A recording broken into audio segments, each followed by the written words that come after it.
Deep space had a way of making everything feel small. Dr. Neil Foster knew this better than most. For 3 years, he had worked at listening station Epsilon 7, floating in the dark between stars. His job was simple: intercept alien communications and translate them. Most days brought nothing but cosmic static and automated trade beacons. Today would be different. The signal came through at 400 hours, scrambled and desperate. Neil's translation algorithm struggled with the encryption, but certain words broke through clearly. Help. Dying. Please. He sat straighter in his chair and began routing power to the decryption protocols.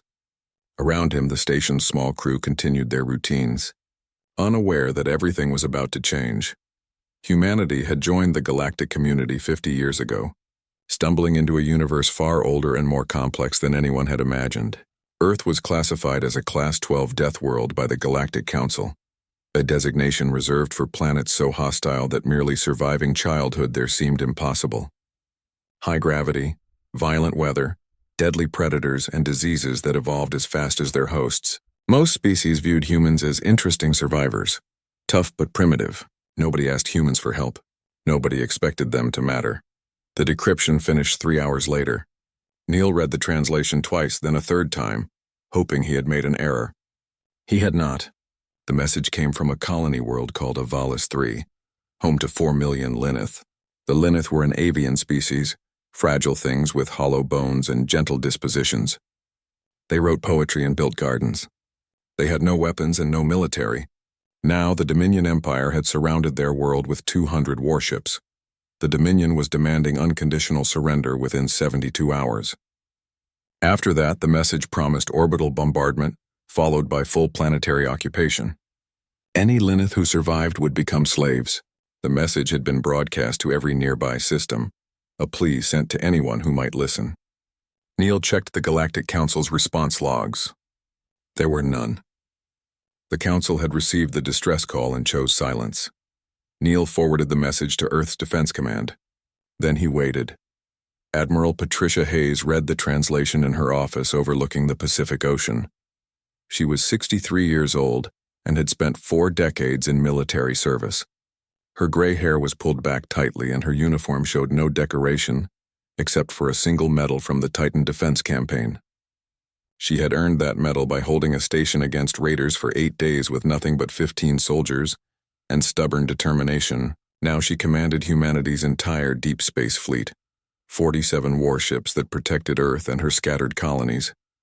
The Dominion Empire controlled 70 star systems. They had been expanding for centuries, crushing anyone who resisted. 23 civilizations had fallen to them in just the past 5 years. The Galactic Council condemned each conquest with official statements and did nothing else. The Dominion was simply too powerful. War with them meant extinction. So the older species chose peace. They chose survival. They chose to look away. Patricia read the message again. 4 million people. 72 hours. She pulled up everything Earth intelligence had on the Dominion. Their military tactics followed standard galactic doctrine. Energy shields, plasma weapons, superiority through technology. They fought wars the way most advanced species did, with precision and overwhelming force. Casualties were usually minimal on both sides because shields absorbed most damage. Wars became economic competitions, fought until one side's resources ran dry. The Dominion had never lost because they had more resources than anyone else. They had never faced an enemy desperate enough to ignore the rules. Patricia called an emergency meeting of the Defense Council. 12 faces appeared on her screen, leaders from various human governments and military branches. She played the Lineth distress call. Nobody spoke for a long moment. "The Council won't help them," said General Sarah Holland, her voice flat. "We've checked. The Dominion is too big." "What are our obligations here?" asked Ambassador Marcus Webb. "We have no treaty with the Lineth. We've never even met them. Our obligation is that they're asking for help and nobody else will answer," Patricia said. 4 million civilians are going to die unless someone does something. "We're talking about going to war with an empire that controls 70 systems," Marcus continued. "We control 4. They have thousands of ships. We have 47. This isn't our fight." "Then whose fight is it?" Patricia asked quietly. The silence stretched longer this time. Everyone on the call knew Earth's history. Humanity had nearly destroyed itself a dozen times over. Wars, plagues, environmental collapse, nuclear brinksmanship. They had survived because some people in the darkest moments had chosen to stand up. They had survived because when extinction came knocking, humans looked it in the eye and refused to quit. General Holland cleared her throat. If we commit to this, we commit fully. No half measures. The Dominion won't forgive us for interfering. I know, Patricia said. We'll be making an enemy of the most powerful empire in this sector. I know. We could lose everything. I know that too. Patricia met Holland's eyes through the screen. But we didn't survive Earth by abandoning people who couldn't fight back. We survived because we protected each other, even when it cost us everything. Especially then. The vote took 10 minutes. It was unanimous. Within 6 hours, every available warship received mobilization orders. Crews were recalled from leave. Supply ships began loading ammunition, medical supplies, and Marines. Humanity's fleet had never deployed all at once before. There had never been a need. Now 15,000 personnel scrambled to their ships knowing they might not return. David Stone got the call while visiting his sister's family in Seattle. He was the captain of the UESS Retribution, a heavy cruiser designed for long-range patrol. He kissed his niece goodbye, promised he would be back soon, and took a shuttle to orbit. The lie tasted bitter. He might not be back at all. As the fleet assembled near Mars, Patricia transmitted a message to the Lineth colony. It was simple. Help is coming. Hold on.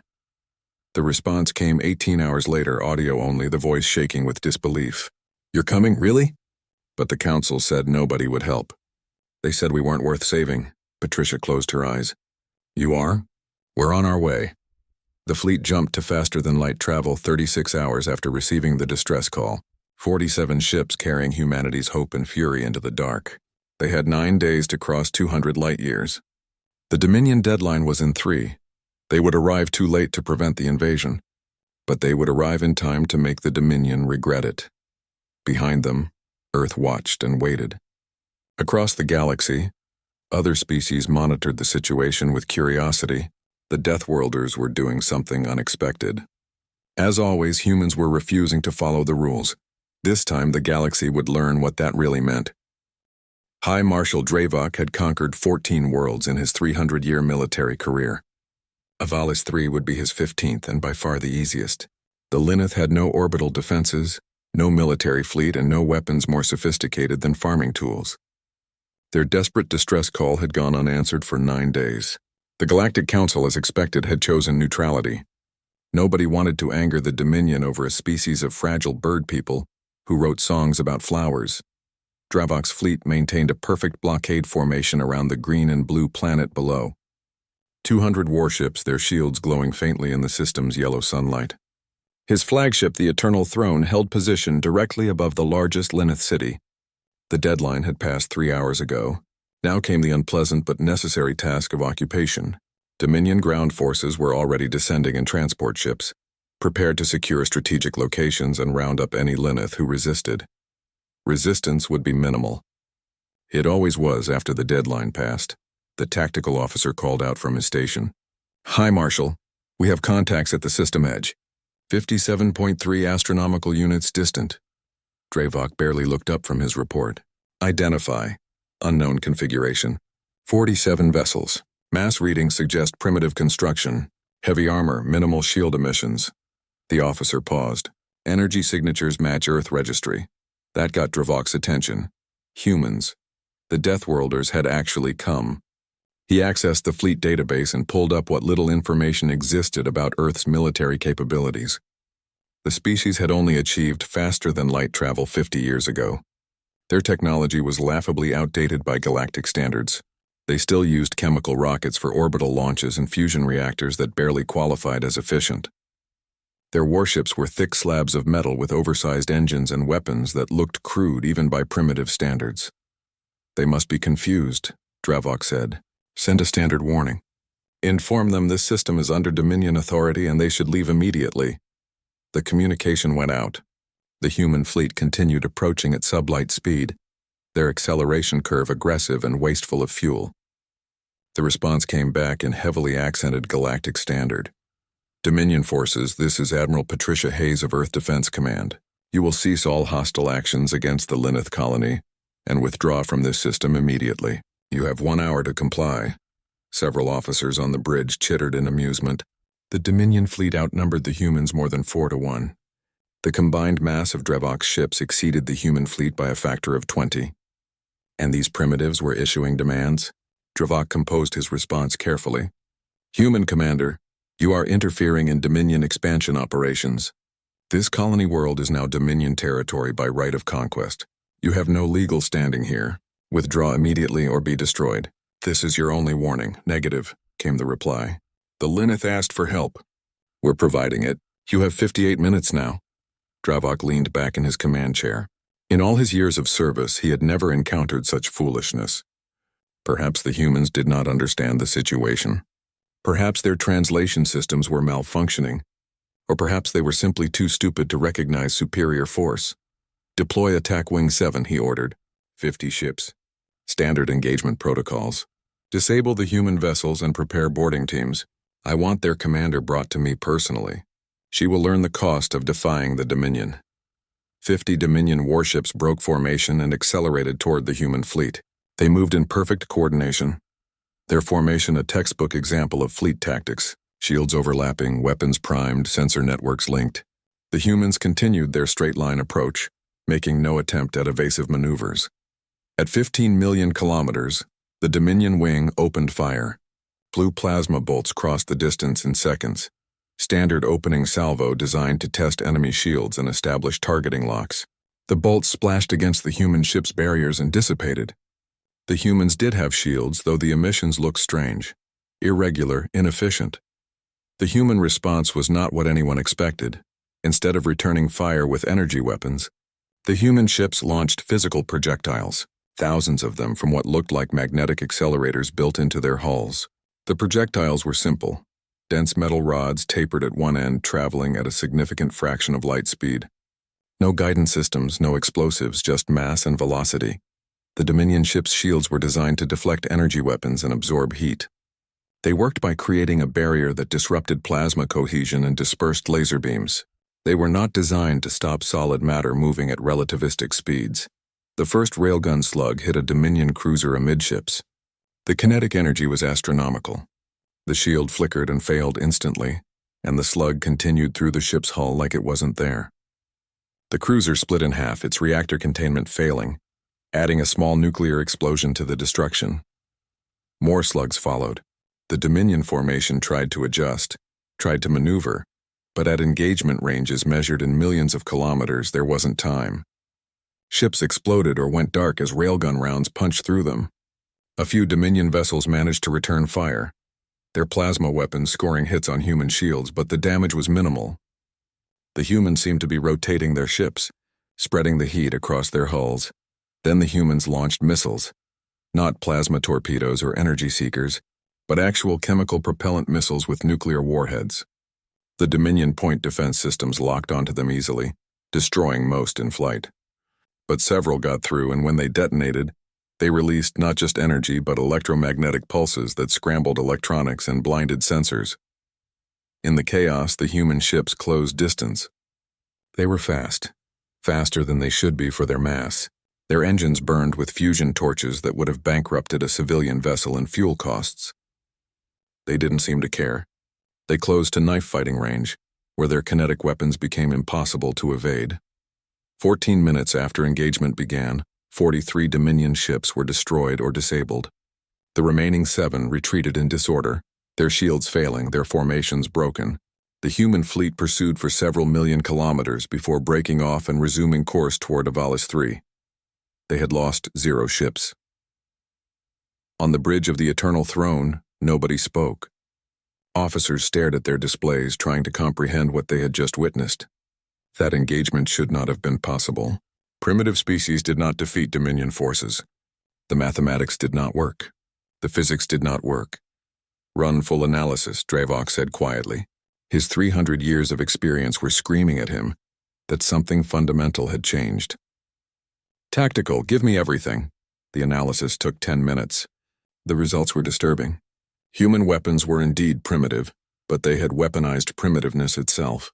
Galactic warfare had evolved beyond kinetic weapons because they were considered barbaric and inefficient. Energy weapons were cleaner, more precise, easier to defend against. The entire framework of modern combat assumed both sides would use modern technology. The humans used old technology in new ways. Their railguns were powered by reactors that would have been better used for propulsion. Their missiles carried warheads that released radiation and shrapnel. Their entire tactical doctrine seemed built around the assumption that warfare should be as violent and destructive as possible, and their ships were built to take damage. Heavy armor, redundant systems, decentralized command. A Dominion ship hit by a railgun slug was destroyed because Dominion vessels were built efficiently, with minimal armor, relying entirely on shields. A human ship hit by plasma fire absorbed it, rotated to spread the heat, and kept fighting. "High Marshal," the communications officer said, "we're receiving another transmission from the human commander." "Play it." "You have 32 minutes remaining," Admiral Hayes said. "I suggest you use them to evacuate your ground forces. We're coming through that blockade one way or another." Dravok looked at his remaining fleet. 150 ships against 47 human vessels. The numbers still favored him significantly, but those numbers suddenly felt much less comfortable. "Pull all ground forces back to orbit," he ordered. "Reform the fleet into defensive sphere formation around the planet. Overlapping shields, concentrated fire zones, and activate all point defense systems." "Sir, are we withdrawing?" Dravok's mandibles clicked in agitation. "Absolutely not. But we're not underestimating them again. The humans want to fight? We'll give them one they can't win. Prepare for full-scale engagement, and send a priority message to Throne Prime. The High Command needs to know about this." The human fleet entered orbit 2 hours later. They did not slow down. They did not request negotiations. They simply came through the Dominion blockade like a hammer through glass, and the real battle began. Governor Silas watched the sky burn from her office window. The Dominion ground forces had reached the outer districts of the capital city 3 hours ago. Her people were fleeing in every direction, but there was nowhere to go. Avales 3 had no weapons, no bunkers, no evacuation ships. The Lineth had built a civilization around art and scholarship, never imagining they would need to defend it. She heard the screams from the streets below. Her security detail urged her to leave, to hide. But what was the point? The Dominion would find her eventually. Better to face the end with dignity. Her only regret was that her final message, her desperate plea to the galaxy, had gone unanswered. The Lineth would die knowing nobody cared enough to help. Then something changed in the sky above. The Dominion ships had formed a sphere around the planet, their shields creating a nearly solid barrier. Now that barrier was breaking. Explosions bloomed in orbit, silent and terrible. Ships were dying. Not Lineth ships, they had none. The Dominion was fighting someone. Silas activated her office display, accessing what remained of the planetary sensor network. The image that appeared made no sense. 47 ships were cutting through the Dominion blockade, their weapons blazing. The database identified them as human vessels from Earth. Earth. The Deathworld species that nobody took seriously. They had come.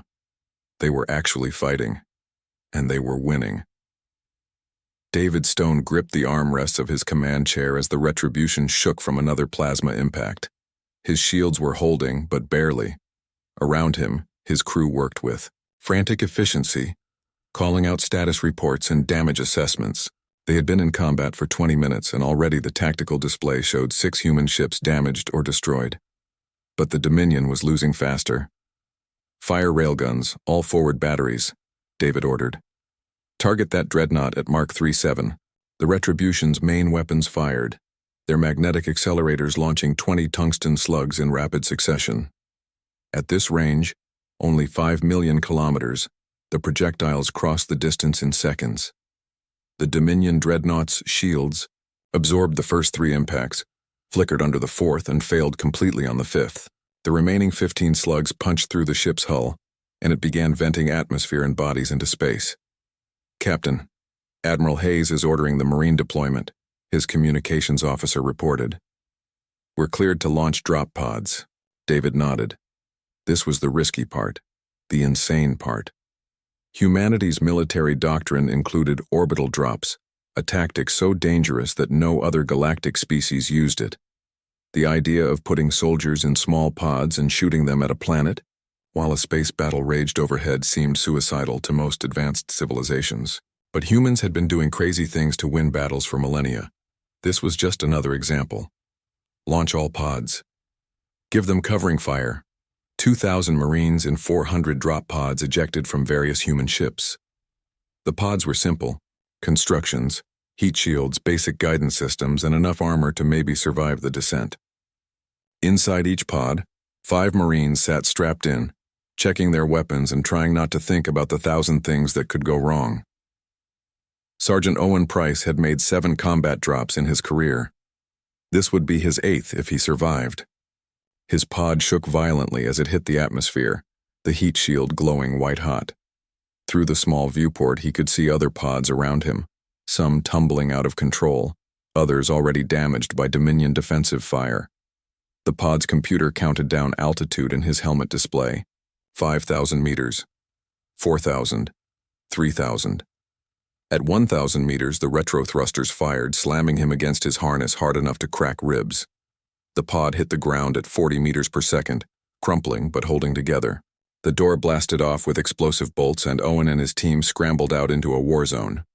They had landed in what looked like a park. Trees burned around them, and buildings in the distance showed signs of damage. To their north, Owen could hear weapons fire. Dominion ground forces engaging Lineth civilians. His tactical display showed friendly markers as other pods landed across the city. The plan was simple: find the Dominion soldiers, kill them, protect the civilians. Move out, Owen said. Standard sweep formation. Stay sharp. His team advanced through the burning park. The Lineth city was beautiful even in destruction, all curved architecture and gardens. Not anymore.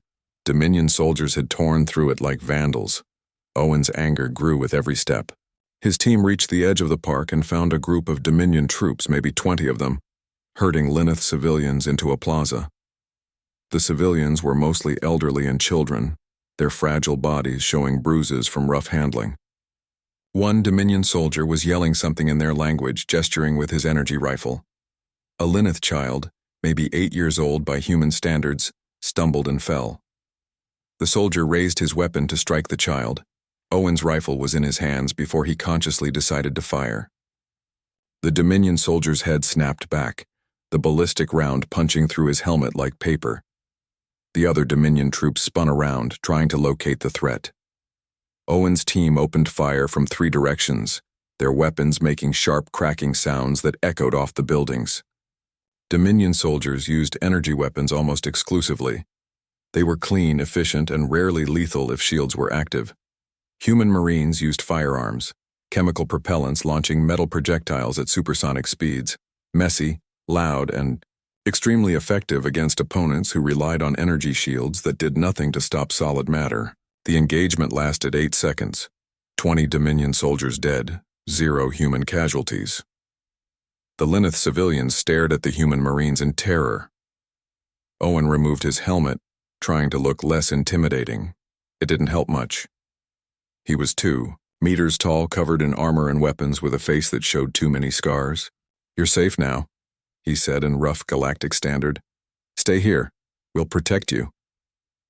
The Lineth child he had saved looked up at him with huge eyes.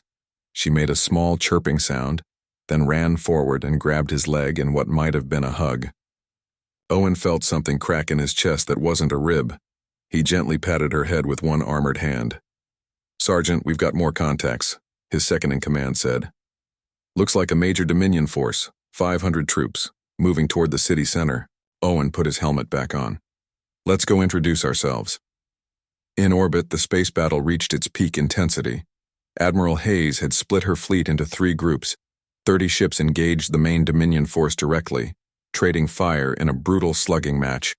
17 ships had moved into low orbit to provide fire support for the Marines on the ground. The Dominion was trying to maintain their blockade while also fighting off the human attack, and their formation was starting to crack. "Target their command ship," Hayes ordered. "All available vessels concentrate fire on the Eternal Throne. Break their coordination." 20 human ships turned their weapons on High Marshal Dravok's flagship. Railgun slugs and nuclear missiles converged on the massive vessel from multiple angles. The Eternal Throne's shields held for almost 30 seconds under the concentrated barrage. Then they failed, and the flagship began taking direct hits to its hull. On the bridge, Dravok clutched his command chair as the ship shuddered. Damage reports flooded in from every section. Engineering, weapons, life support, all compromised. His carefully organized defensive sphere had collapsed into chaos. The humans fought without regard for conventional tactics, without regard for their own safety, without regard for efficiency or cost. They fought like the universe was ending and nothing else mattered. High Marshal structural integrity failing, his engineering officer reported. We need to evacuate. Dravok looked at his tactical display. His fleet of 150 ships had been reduced to 90 in less than 3 hours. The humans had lost 16 vessels but showed no signs of stopping. Below, on the planet, his ground forces were being systematically hunted down by human marines who fought with a ferocity he had never witnessed. And now his flagship was dying. Sound evacuation, he said, the words tasting like poison. All surviving vessels break orbit and retreat to Rally Point Gamma, and send a priority message to Throne Prime. Tell them the humans are not what we thought. Tell them this is just the beginning. As Dominion ships began fleeing the system, human vessels did not pursue. Instead, they moved into position around Avalis 3, establishing a defensive perimeter. On the ground, Marine teams continued clearing out remaining Dominion soldiers, many of whom were surrendering without fight. The Lineth civilians emerged from hiding, staring at the human soldiers who had somehow impossibly saved them. Governor Silas stood in the ruins of her office and watched the human ships in orbit. She had sent a distress call expecting silence. Instead, a species she had never met had crossed 200 light-years and fought a battle against impossible odds. For her people, for strangers. Her communicator chimed. A heavily accented voice spoke in Galactic Standard. Governor Silas, this is Admiral Hayes. The immediate threat has been eliminated. We're establishing a defensive perimeter and providing medical assistance. You're safe now. Silas tried to speak but found her voice breaking. Why, she finally managed. Why did you come? Nobody else would help. There was a pause. Then because you asked. That was enough. Imperator Vorn had ruled the Dominion for 1,000 years. He had seen empires rise and fall, species emerge and go extinct, and countless wars fought over resources, territory, and pride. Nothing in that long existence had prepared him for the report currently displayed on his throne room's holographic projector. The battle at Avalis 3 played in tactical overview. Red icons representing his ships blinked out one by one as the blue human vessels carved through his fleet. The numbers were clear. 100 ships lost, 40,000 soldiers dead or captured. The humans had suffered 800 casualties. Not 800 ships, 800 people. Explain this, Vorn said softly. His voice carried despite its quietness, echoing through the massive chamber carved from a single piece of asteroid. How did primitives defeat High Marshal Dravok? The military advisors standing before him exchanged glances. Finally, Grand Admiral Thrace stepped forward. She was his most capable commander, responsible for subjugating 8 civilizations in the past decade. Imperator, the humans employ tactics we have not encountered before. They use kinetic weapons that bypass our shield technology. Their combat doctrine emphasizes aggression and accepts casualties we would consider unacceptable. They are irrational in their approach to warfare. Irrational or effective? Vorn asked. Both, Imperator. Vorn studied the battle footage again. The human ships moved without the careful coordination that defined modern fleet tactics. They took risks that should have resulted in catastrophic losses. They fought like they expected to die and wanted to inflict maximum damage before that happened. It was primitive, barbaric, and apparently very effective against opponents who fought according to established rules. The Galactic Council has requested an emergency session, his diplomatic advisor said. The humans have been invited to attend. Other species are expressing concern about our expansion policies. Vorn's laugh was cold. Now they express concern. After 23 conquests, they suddenly care about the Lineth. Because the humans embarrassed us. Imperator, what are your orders? Vorn stood from his throne. His massive form, enhanced by genetic engineering and cybernetic implants, Cast long shadows across the chamber. Mobilize the Grand Fleet. 2,000 ships. Grand Admiral Thrace will command. We will teach these Deathworlders what happens when they interfere with the Dominion.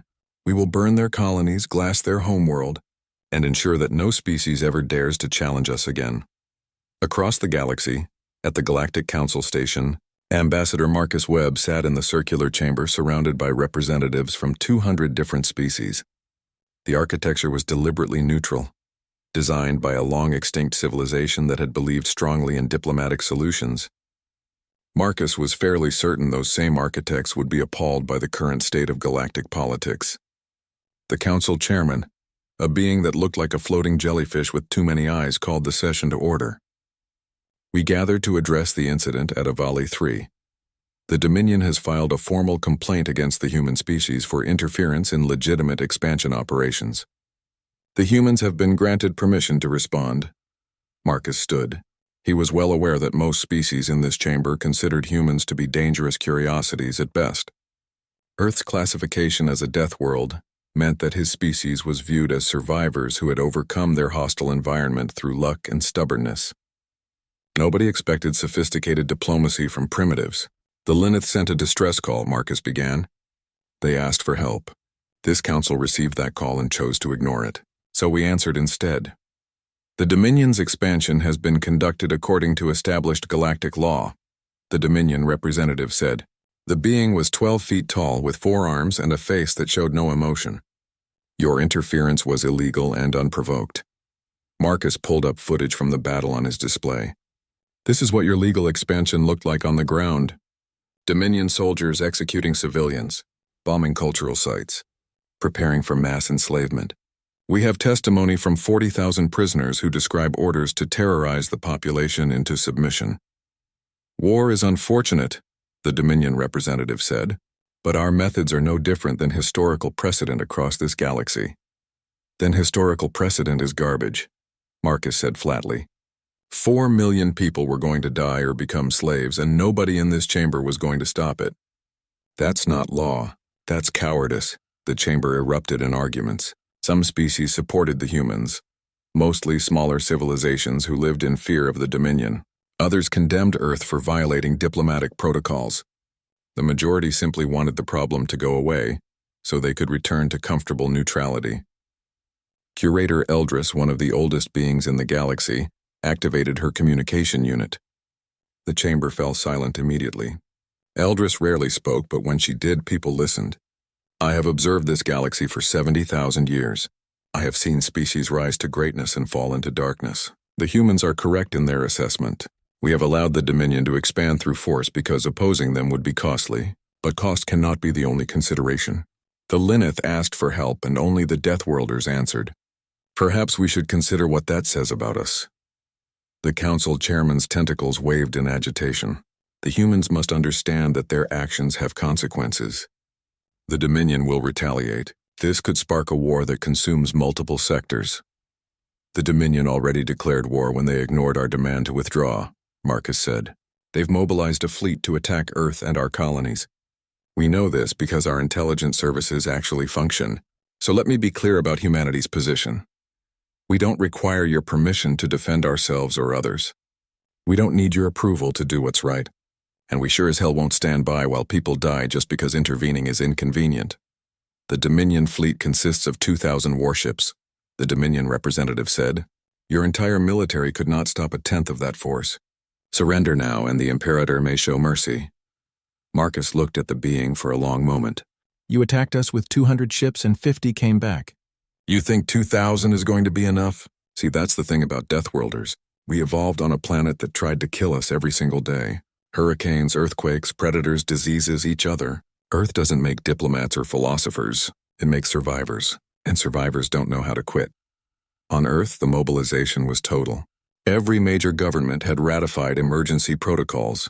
Shipyards that usually built commercial vessels switched to military production. Mining operations accelerated to provide raw materials. Most significantly, recruitment offices were overwhelmed with volunteers. Young and old, experienced and untrained, 5 million people signed up within the first week. General Sarah Holland reviewed the readiness reports from her command center in Geneva. The news was both encouraging and terrifying. Encouraging because humanity's industrial capacity, born from centuries of resource scarcity, could ramp up production faster than any other species. Terrifying because even at maximum output, they would still be outnumbered 4-1. We can have 500 new ships operational within 3 months, her logistics officer reported. But they'll be lightly armed. We don't have enough heavy railguns in production. Then make the missile boats, Sarah said. Load them with nuclear warheads and send them out. The Dominion thinks in terms of shield-to-shield combat. We'll show them something different. Her tactical advisor pulled up a star chart. The Dominion fleet is advancing through the outer territories. They're not being subtle. Grand Admiral Thrace is destroying everything in her path. She hit our mining colony at Ross 248 3 days ago. 4,000 civilians. She glassed the entire settlement. Sarah felt anger burning in her chest, but she kept her voice level. Where is she heading next? Nova Terra. It's our largest colony after Earth, 2 million people. Evacuation? Already underway. But we can't get everyone out in time. We need at least 2 more weeks. Sarah studied the map. Nova Terra was 8 days away for the Dominion fleet at their current speed. If they could delay the attack, buy time for the evacuation, more people would survive. But delaying would require ships they couldn't spare. Unless they got creative. How many volunteers do we have with piloting experience? 30,000, maybe more. Activate the civilian auxiliary fleet. Every ship with an engine and a weapon.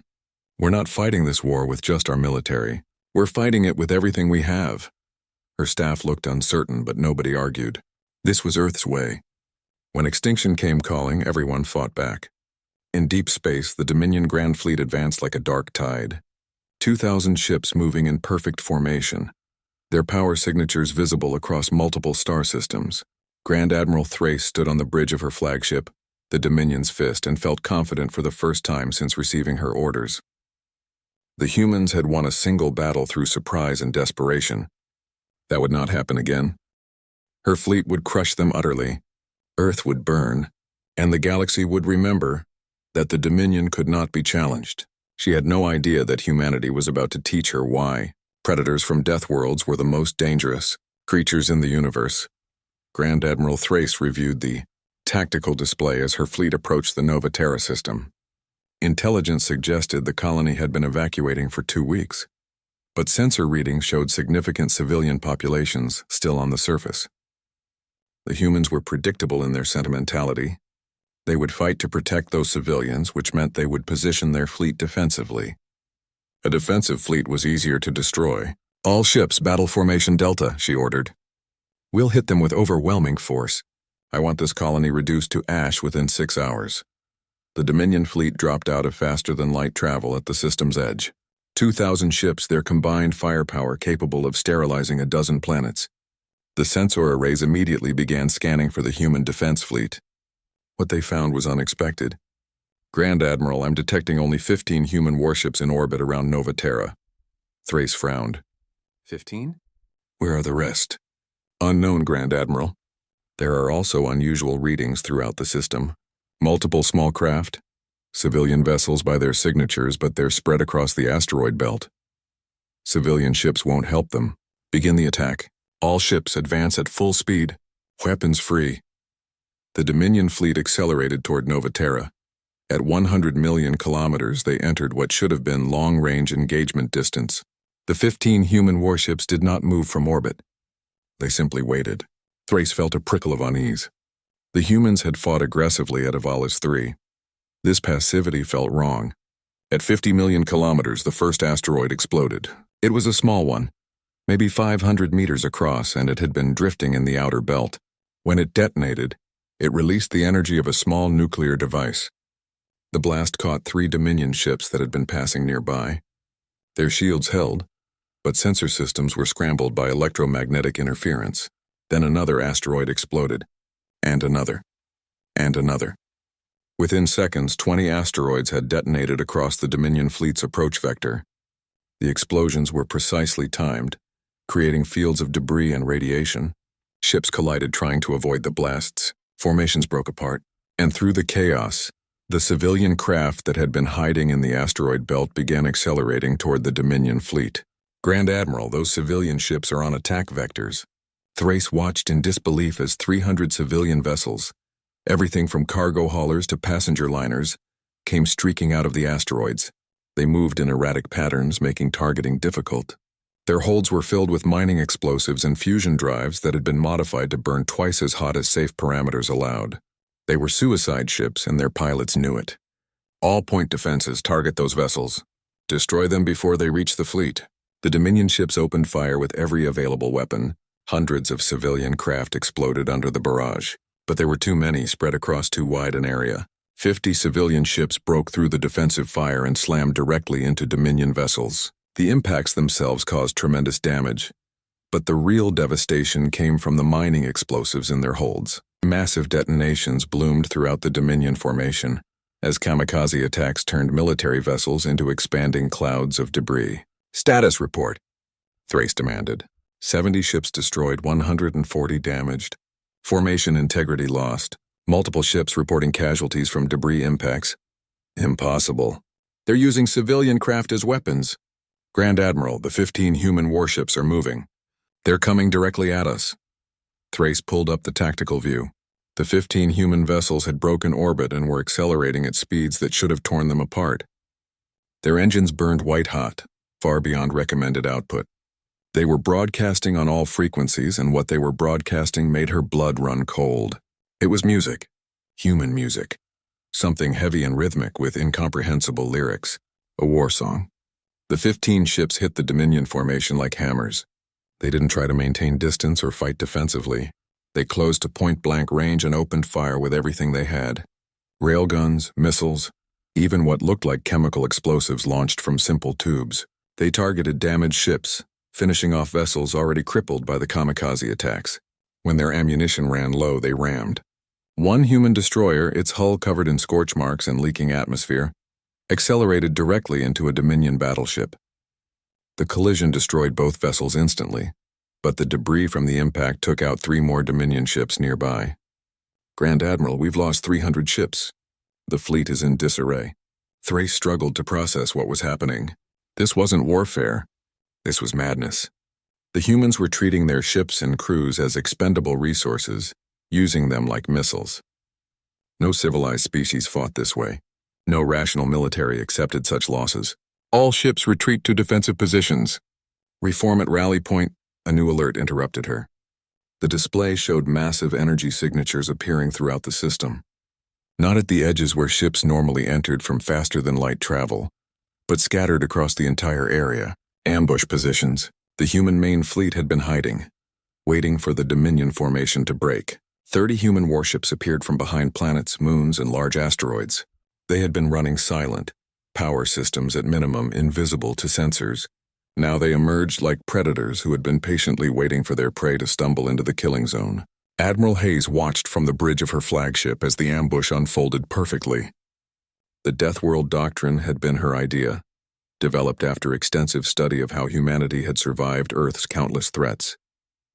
The principle was simple. When facing a superior enemy, you don't fight fair.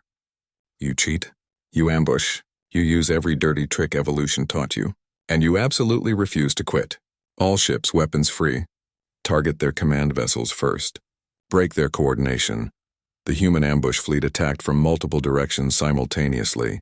The Dominion forces, already reeling from the asteroid trap and kamikaze attacks, could not organize an effective response. Ships that tried to form defensive positions found themselves taking fire from unexpected angles.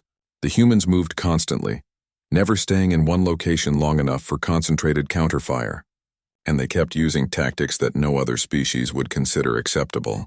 When ammunition ran low, they rammed. When engines were damaged, they self-destructed in the middle of enemy formations. When shields failed, they kept fighting until their hulls breached and their crews died in vacuum. One human frigate, the Defiant, lost all propulsion and main weapons. Its captain ordered the crew to abandon ship, then manually piloted the dead vessel into the side of a Dominion carrier.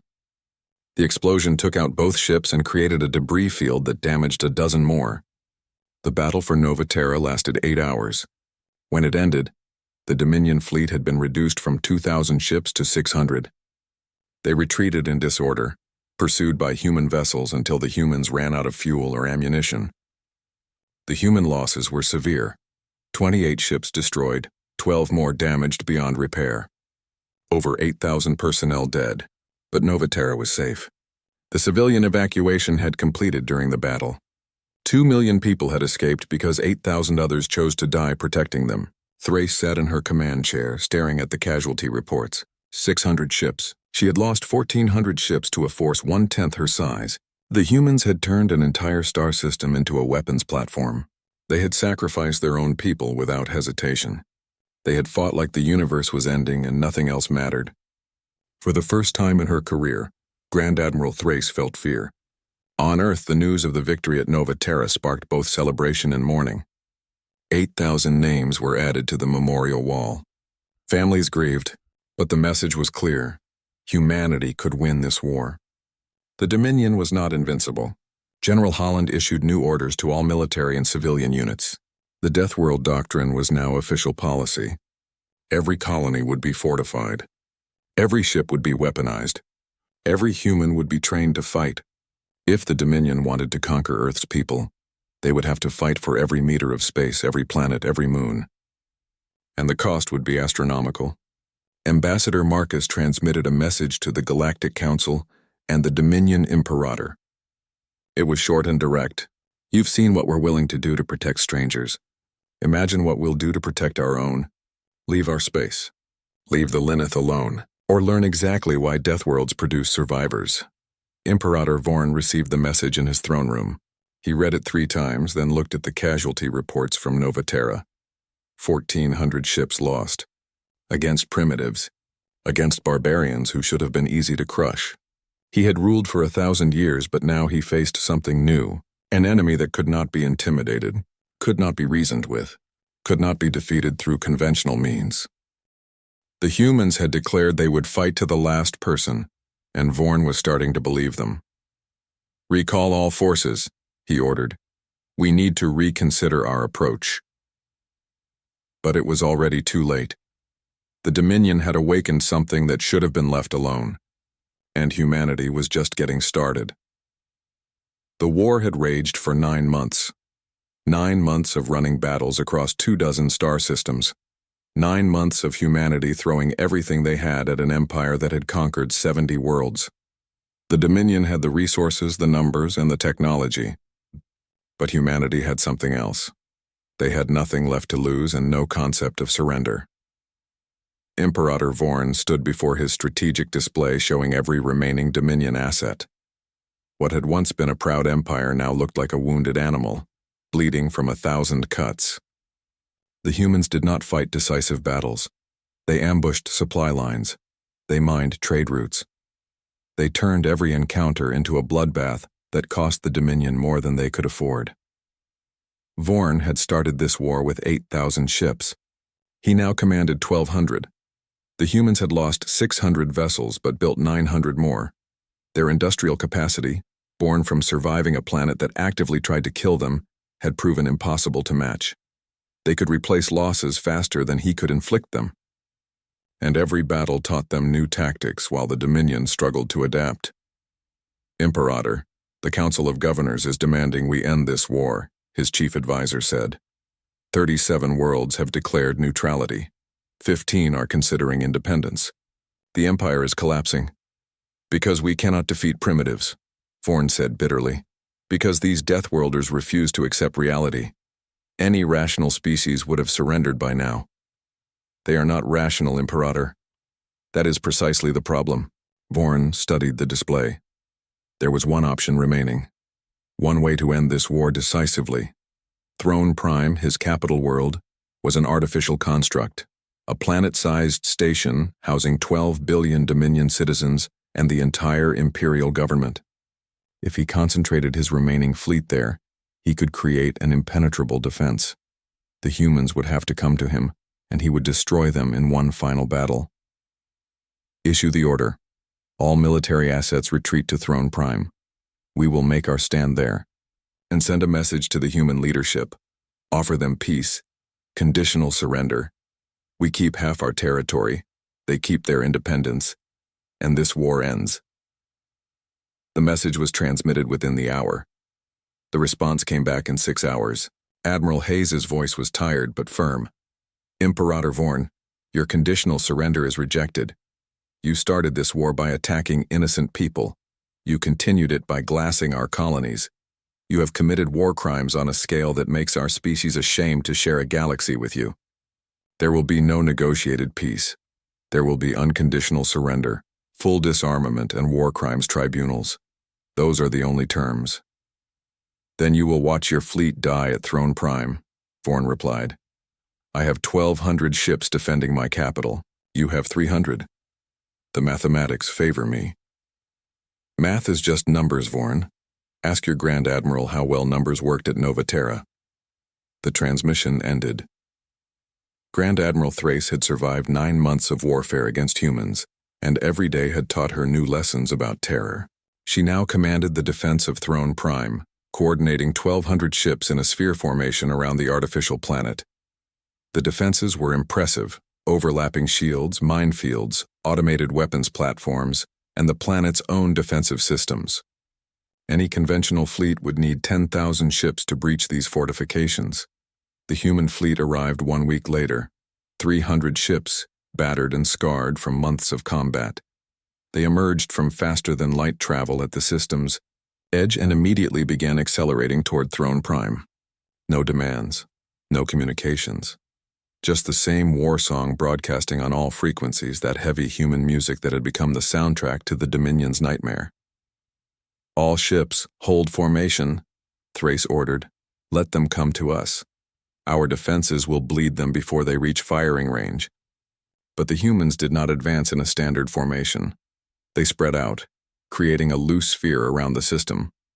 Small ships, fighters, and frigates began launching objects into space. Thousands of objects, each the size of a transport container. They drifted on ballistic trajectories, unpowered and seemingly harmless. Grand Admiral, we're detecting anomalous readings from those containers. What kind of readings? They appear to be bombs, Grand Admiral. Very large fusion bombs. They're positioning them throughout the system. Thrace felt cold understanding wash over her. The humans were not going to attack the defenses directly. They were going to turn the entire star system into a minefield. And those bombs would create radiation and electromagnetic interference that would blind sensors and disrupt communications. Target those containers, destroy them before they can activate. But there were thousands of containers and the human fleet was providing covering fire. Every time a Dominion ship moved to engage the containers, human vessels attacked from unexpected angles. The battle devolved into chaos, exactly as the humans wanted. Thrace tried to maintain formation, but her fleet was being pulled apart piece by piece. Then the real attack began. 20 human ships, led by the battered but still functional UESS, Retribution, broke from the main fleet and accelerated directly toward Throne Prime. Not at orbital approach speeds, but at ramming speed. Their engines burned at levels that should have caused immediate failure. They were coming in fast, too fast to stop, and their trajectory would take them straight into the planet's shields. All defensive platforms concentrate fire on those ships. The Dominion defenses opened fire with everything available. 10 of the 20 human ships exploded before reaching the shields, but 10 made it through, and when they hit the defensive barrier, they detonated their remaining fuel, missiles, and every explosive device on board. The combined blast was equivalent to a small star-going supernova. Throne Prime's shields held, but barely. The energy overload cascaded through the defensive grid, creating gaps. And through those gaps came something that made Thrace's blood freeze. Small craft, barely larger than fighters, equipped with what looked like mining equipment. They latched onto the shield generators and began drilling. Sergeant Owen Price had volunteered for this mission because someone had to, and he was tired of watching other people die. His small craft shook as Dominion weapons fire rained down around him. 2 of his team were already dead, their craft destroyed in the approach, but his ship made it to the shield generator, and his drill bit into the mechanism with a high-pitched whine. "Charges planted," he reported. "Detonating in 10 seconds. It's been an honor." "Negative, Sergeant," came a voice over the comm. It was David Stone, piloting the Retribution. "Your mission is to plant and get out. We're coming in to cover your retreat." "Captain, your ship is falling apart. You need to—" "That's an order, Sergeant. You've survived 8 drops. Don't ruin your record now." Owen cursed but pulled his craft away from the generator. Behind him, the charges detonated, tearing a massive hole in the shield grid. Through that hole, the human fleet poured. David Stone guided the Retribution through the gap, targeting Dominion ships with everything his crew could fire. His ship had been in combat for 9 months straight. Hull breaches sealed with emergency foam, engines running on spare parts, and half his crew dead or wounded. But the ship still flew and its weapons still fired, and that was enough. "Captain, we're being targeted by 40 Dominion vessels," his tactical officer reported. "Then we take 40 of them with us," David said. "All crew, abandon ship." "That's an order. Get to the escape pods now." "Sir, we're not leaving." "That was not a request. I need you alive to build the next Retribution. Now go." His crew abandoned their stations, racing to escape pods. David waited until the last pod had launched, then sealed the bridge and locked manual control. He aimed the Retribution at the largest Dominion dreadnought in range and pushed the engines to absolute maximum. The ship screamed as its structure began tearing apart. David thought about his niece in Seattle, the one he had promised to come home to. He had lied to her, but maybe this lie was worth it. The Retribution hit the Dominion dreadnought at .3 light speed. The kinetic energy was unimaginable. Both ships vaporized instantly, and the explosion took out 12 more Dominion vessels nearby. Admiral Hayes watched from her flagship as the battle reached its climax. They were losing ships faster than she wanted to count, but the Dominion defense was crumbling. The shield gap had grown wider. More human vessels were breaking through. And deep within the planet, something was happening. Pilot Rachel Kim had led a stealth bomber wing through the chaos. 6 ships, loaded with experimental weapons that Earth's scientists had never wanted to build. Singularity warheads, capable of creating artificial black holes. The weapons were technically banned by galactic law, but at this point, laws meant nothing compared to survival. "Target acquired," Rachel reported. "We've reached the planet's core facility. Deploying warhead." "Rachel, you need to get out of there," Hayes said. "The blast radius is bigger than my escape window, I know. Tell my family I loved them." The Singularity warhead detonated deep within Throne Prime's core. For one terrible second, nothing happened. Then gravity itself began to scream. A point of infinite density formed, pulling matter inward. The artificial planet's structure began to collapse slowly at first, then accelerating as more mass fell into the growing black hole. Alarms wailed across every ship in the system. The artificial singularity was unstable, expanding beyond predicted parameters. Throne Prime had maybe 48 hours before it collapsed completely. "All ships, cease fire!" Hayes broadcast on all frequencies, including Dominion channels. "Throne Prime is falling. Everyone needs to evacuate now. This is not a military order, this is a humanitarian one. Get your people out." Grand Admiral Thrace stared at her display as the planet she had sworn to defend began dying. 12 billion civilians, 48 hours. It was impossible. Even with every ship in the system working together, they could not evacuate everyone. "Grand Admiral, the humans are breaking formation. They're moving to assist with evacuation." Thrace could not process what she was hearing. "They're what?" "Human ships are docking at civilian stations and loading refugees. They're transmitting evacuation procedures. Admiral Hayes is coordinating rescue operations." Thrace opened a channel to Hayes. "Why are you doing this? We are your enemy." "You were our enemy," Hayes replied. "Right now you're just people who need help. And we don't leave people to die, not if we can help it." For 46 hours, human and Dominion ships worked side by side. Ancient hatreds forgotten in the face of impending catastrophe. Cargo ships became refugee transports. Military vessels opened their bays to civilians. The humans even provided their own rations when Dominion supplies ran short. 4 billion people were evacuated before Throne Prime's final collapse. 8 billion died anyway. Imperator Vorn refused to leave his throne room. As the planet shook itself apart around him, he sat and watched his empire crumble. The humans had offered him a place on their evacuation ships. He had refused. An emperor did not survive by fleeing. He died with his world. The singularity consumed Throne Prime in a flash of twisted space-time. When the light faded, nothing remained except a small, stable black hole that would orbit the system's star for millennia. 3 months later, Ambassador Marcus stood before the Galactic Council. The war was over. The Dominion had surrendered unconditionally. 23 worlds that had been conquered were now free. The remaining Dominion territories had reformed into smaller democratic governments, and humanity had been granted a permanent seat on the council. We did not want this war, Marcus said to the assembled species. We did not ask to become warriors, but when people asked for help, we answered. And yes, we fought brutally. We used tactics that horrified you. We sacrificed our own without hesitation, because that is what survival taught us. But here's the thing you need to understand. We fought like demons to protect angels. Every human who died at Nova Terra at Throne Prime in every battle across 9 months died protecting someone else. We are Deathworlders. We are survivors. But we are also protectors, and we will always answer the call. The Council voted to establish new laws regarding warfare and expansion. The Dominion's methods were officially condemned, and Earth was reclassified, no longer just a death world but a protected sanctuary world, a designation that meant any attack on humanity would be considered an attack on the entire Galactic Council. Governor Silas attended the ceremony on Earth where humanity unveiled a memorial to their fallen. 31,000 names carved in black stone. She placed flowers at the base of the monument, her fragile hands shaking. "Thank you," she whispered, "for everything." Admiral Hayes, now retired, stood beside her.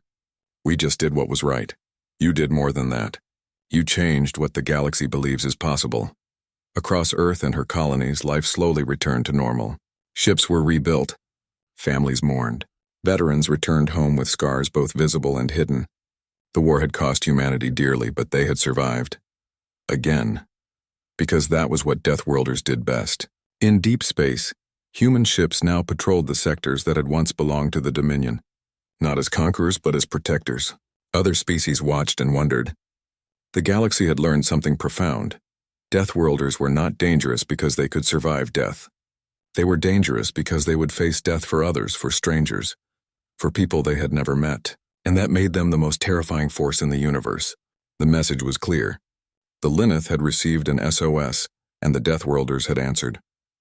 An empire turned to dust, and the galaxy would never forget